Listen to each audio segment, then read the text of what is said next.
We're gonna do 2 hub installs quick. This side was disassembled with the Pro Torque nut. It's got a little bit of damage on the spindle. I'm gonna go back with a Stemco Guardian on this side due to the wear sleeve, and I'm gonna show you how to set up the Stemco Pro Torque. Get a lot of questions about those. On the other side, when we pulled it apart, the sealing area looked really good. We'll go back together with a Conmet seal on that side and the 3-piece nut. Let me show you how all that works. First things first, we got our hubs clean, we got our spindle clean, our go, no-go gauge from the Axle Surgeon Oklahoma. I'll drop his number here. We're gonna use it to make sure that our spindle is good.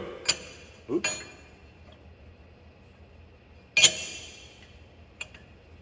This thing is ready to be assembled.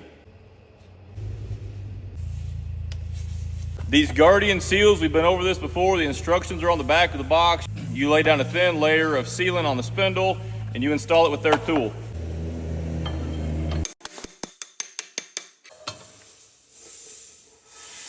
After verifying the seal is fully seated on the spindle, we are going to lube the inner bearing and the spindle underneath where the bearing rides. We do this in order to help prevent fretting.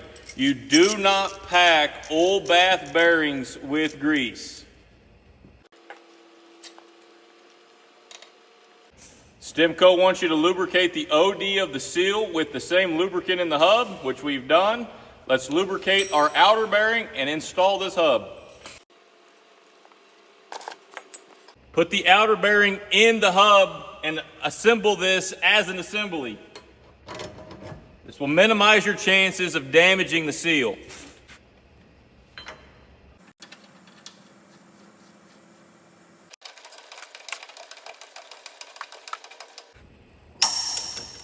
Run through the torque sequence that Stemco requires for their Pro Torque nuts.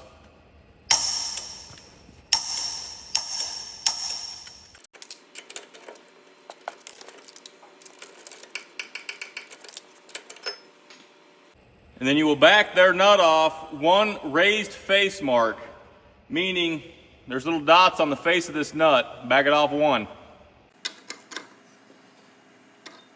At this time, I go one step further by verifying wheel in play, which must be between 1 to 5 thousandths with a dial indicator. After that's been verified, install a new keeper. This one's used, I gotta go get another one. This side is similar with very few exceptions. Again, starting with everything clean, we're gonna start with our inner bearing.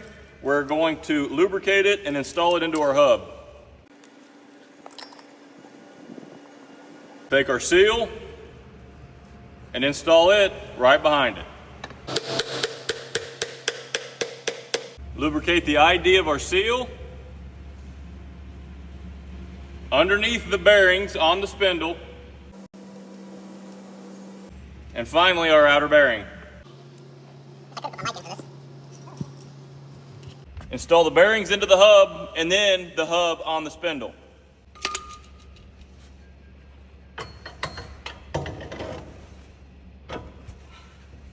Install your inner nut, the one with the raised mark on it.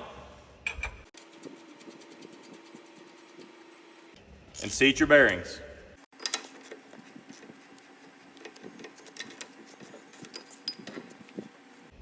Hitting 1 to 5 thousandths in play with a 3-piece nut system is not quite as simple as the 1-piece nut.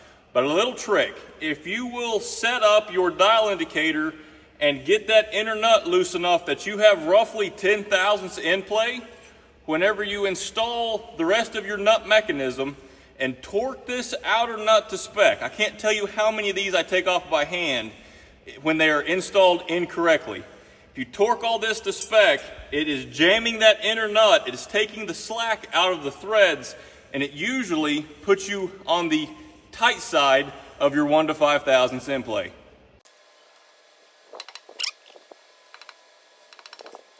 If you think you've got it where you want to try it, install this washer with the tang engaged into the spindle,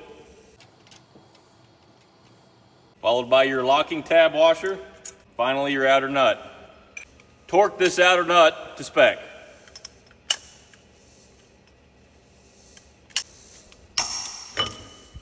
Verify your in play.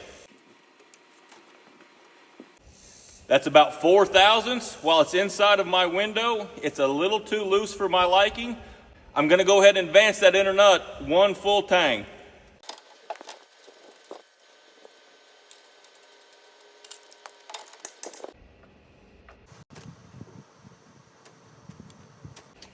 Perfect. Do not forget to bend over the tangs on your locking washer.